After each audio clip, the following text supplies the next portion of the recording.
বেহেশতের গ্রাণ পাচ্ছি আব্দুল মালেকের রক্ত থেকে।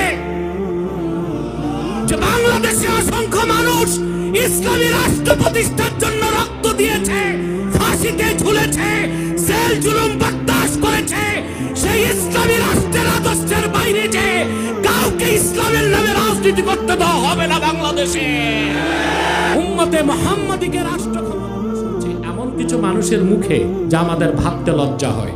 বলা হচ্ছে আমাদের ধর্ম বর্ণের কোনো বিষয় নাই, তাহলে কে মুসলিম কে অমুসলিম এই পরিচয় দরকার নাই। বাংলাদেশি এটাই বড় পরিচয়, মানুষ বড় পরিচয়। এটা হচ্ছে এক প্রকার নাস্তিকতা সুলভ বক্তব্য। জর্জ সরস আমাদেরকে যে মতবাদ বাংলাদেশে সাপ্লাই করতেছে, আর আমার দেশের রাইটিস্ট ইসলামিস্ট দাড়িওয়ালা টুপিওয়ালারাও যা গিলতেছে ক্ষমতায় যেতে, আপনারা কি ইসলামী রাষ্ট্র ব্যবস্থার আদর্শ বাদ দিয়া বাংলাদেশের ক্ষমতায় যেতে চান? জাসদের ইনু, আওয়ামী লীগের মন্ত্রী তোফায়েল, রাশেদ খান মেনন ঢাকা বিশ্ববিদ্যালয়ে শহীদ আব্দুল মালেকের মাথায় ড্রিল মেশিন দিয়ে ছিদ্র করেছিল। শহীদ আব্দুল মালেকের জানাজা হয়েছিল বাইতুল মুকাররমের সিঁড়িতে। আওলাদে রাসূল মুস্তাফা মাহমুদ আল মাদানী রহমতুল্লাহ তার শরীরের রক্ত নিয়ে বলেছিল, আমি বেহেশতের গ্রাণ পাচ্ছি আব্দুল মালেকের রক্ত থেকে। যে বাংলাদেশে অসংখ্য মানুষ ইসলামী রাষ্ট্র প্রতিষ্ঠার জন্য রক্ত দিয়েছে, ফাঁসিতে ঝুলেছে, জেল জুলুম বরদাস্ত করেছে, সেই ইসলামী রাষ্ট্রের আদর্শের বাইরে যে কাউকে ইসলামের নামে রাজনীতি করতে দেওয়া হবে না বাংলাদেশে। উম্মতে মুহাম্মাদিকে রাষ্ট্র ক্ষমতায় যাওয়া ফরজ।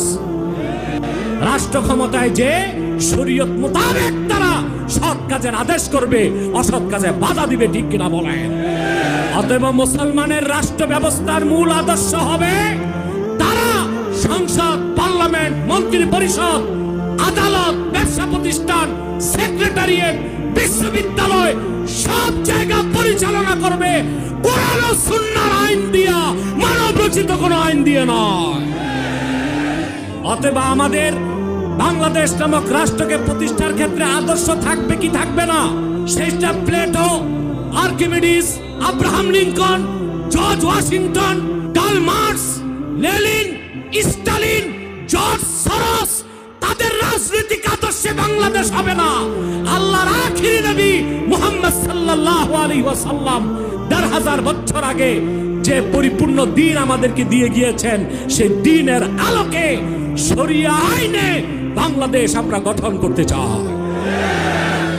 আমাদের শ্রেষ্ঠত্বের ঘোষণা কে করছেন? প্রথমত